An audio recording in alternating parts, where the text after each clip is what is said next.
Today we're talking about the best top 3 secondary weapons in COD Cold War multiplayer, not Warzone, as well as one honorable mention, going to be going from best to worst, and talking about if they shine more in core, hardcore, or equally in both.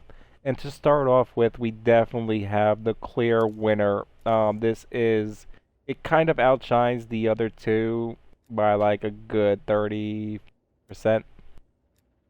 Other two are about tied, but let's get into this. So this is the DIAMATTI pistol. At close range with this setup, whether you're in core or hardcore, it is a one-shot chest-to-head kill. Obviously, in hardcore, you could shoot them in the leg, but if you put it in the chest in at close range, it is a one-shot kill in core, so shines in both. Now, for our muzzle, we're going to be running the Eliminator, unless you're running a full stealth setup, which you can run the suppressor. At close range, you'll still get the one-shot kill point blank to basically one-shot kill. Shotgun range, maybe slightly a couple steps out from that, you'll still get the one-shot kill chest to head. But with the Eliminator, we can actually get about double one-shot shot range kill with the one-shot kill on the pistol, so that is really sweet. Plus, it gives you a little vertical. Not really sure how much that affects the dual wield. I was getting serious kick, but on the 1 to 2 bursts, it really doesn't kick that much. So you can definitely like 2 burst fire at the chest, and you'll get a lot of kills. So we're going to be running the task force. I spent a few games on takedown and task force while doing my challenges, and the task force just gets more kills. We don't really need. I don't think vertical recoil and horizontal recoil really affect when you're dual wielding the gun. Um, but I really wasn't noticing any problem at close to mid range on the closer side of the close range. Taking them out with the task force. The takedown definitely on the further side towards mid range. Takedown was not getting as many kills as the task force. Task force is just better for when you gotta switch to your pistol. And then there's another dude a little bit further out before you can switch back to your primary. You have a better chance with the task force than you do the takedown. So we're gonna be running the task force. Now for our body, 9 out of 10 times, well actually with the setup 10 out of 10 times, we're going to be hip firing. So for this we want the hip fire accuracy most definitely. Reveal distance not as much, but it's nice. 30 round mag for sure. Fast mag, extra ammo, faster reload time. Thing reload so quick to begin with. Like I think it's 1.5 or something seconds. It's really fast. 30 rounds will get you at least a couple kills. You can get pressed by 3 people at close range and take them all out if the third dude don't know what he's doing, or you get lucky. You got that stock with the dual wield for sure. And another reason for the DIAMATTI pistol is also swapping to a pistol is the fastest swap. It's faster than swapping to a shotgun, faster than swapping to the knife or anything. The pistol is the fastest swap. So that is just another win for the DIAMATTI. All around, it is a absolute beast at close quarters. And the only times you use the pistol is when you're trying to press up the map, or you gotta reload, but you can't reload, or you don't have enough ammo at the guy to take out the guys pressing you. They quickly swap to the pistol, so you need that quick swap, and then it's just that 1 burst to 2 burst kill at as they're coming in, depending on the range. So definitely is the top choice for the secondary weapon. Plus it shines in core and hardcore. Now, for our second and third place, we kind of have a tie between the Magnum and the Streetsweeper, but the Streetsweeper, I think, takes the second place. And that's because the Streetsweeper is just an absolute god in hardcore. This thing can just run through enemies. And I'll give you the setup. It doesn't really matter whether you're playing hardcore or core, this is the setup. So we're going to be running wider pellet spread because 9 out of 10 times we're going to be hip firing this and not ADSing. So we want that wider spread, especially when we get pressed by like 2 enemies. So we're putting hit markers, if they're close to each other, on both. Definitely Task Force, 72% extra damage. We'll take a little bit of a hit on the damage range in order to get more one-shots. Now this is going to one-shot in hardcore regardless, but for core, we definitely want the Task Force. And on hardcore, you could go with the fire rate over the damage, or you could go with the effective damage range as well for hardcore. But for core, you would be going with definitely the damage. Now, our Ember sighting point, since we are mostly going to be hip firing with this gun, the reveal distance is okay, but definitely the hip fire accuracy. Definitely the 18 round drum. We're not really reloading this gun unless you're trying to master the gun and you're only using that gun. Then you reload, but otherwise, once this gun runs out of ammo, you're either dead or you're able to reload your primary. So, definitely the 18 round drum.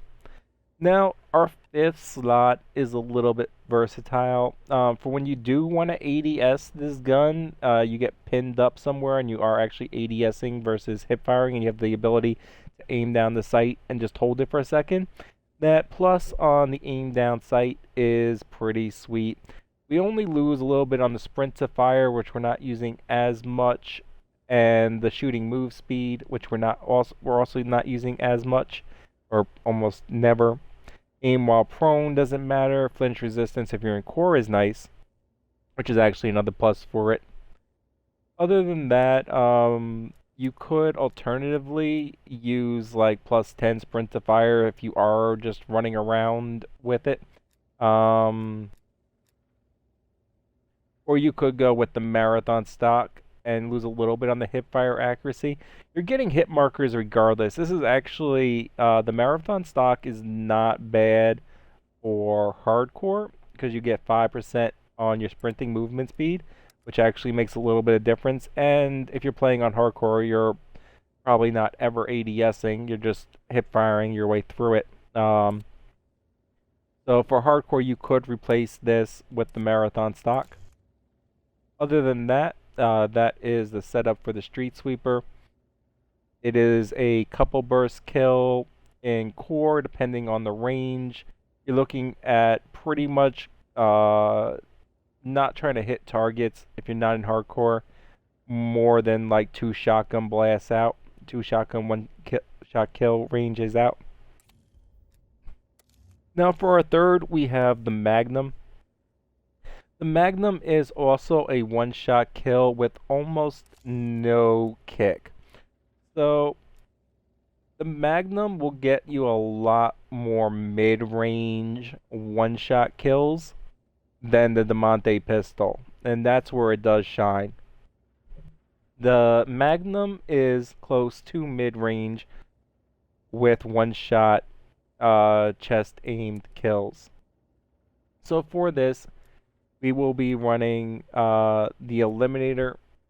The only reason not for the Suppressor is because we lose the damage range, and if we are using this over the Diamante pistol, we're using it so we can get those one-shot and if not 2-shot kills on our mid-range engagements.